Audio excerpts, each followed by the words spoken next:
A screw of mystery, unknown, enigmatic. A Bernina's component is almost dramatic, confusing its owners with how it came to be and its purpose as elusive as the open sea.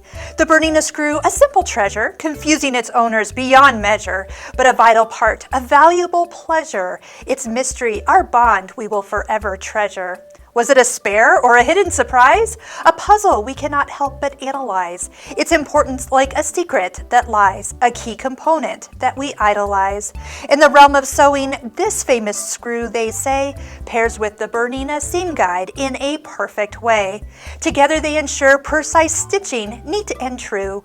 The famous screw and seam guide, a dynamic duo. I hope you've enjoyed the little fun we've had about that infamous Bernina screw that you see on lots of different Facebook groups, and now you know exactly where it goes and how it's supposed to be used. That seam guide is invaluable, but it is where that opening is, where the screw goes. And if you look on the back of any of your Bernina feet, there is a screw on most of them. So if any of your feet are screwless and you have a few screws rolling around your accessory box, go ahead and take a moment to go ahead and screw them back in.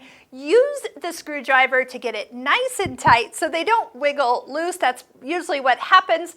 People use the seam guide opening and they just tighten it with their fingers, and then as you continue to sew without the seam guide in, that it works its way loose and now it looks like it has fallen out of your machine. I invite you to check out all of our free video tutorials that we have done on the Bernina sewing machines, embroidery machines, and sergers. We'll put links in the description below, and don't forget to like each video that you watch that says thank you to me, and I appreciate it, and we will keep making educational videos on all the models coming out in the future.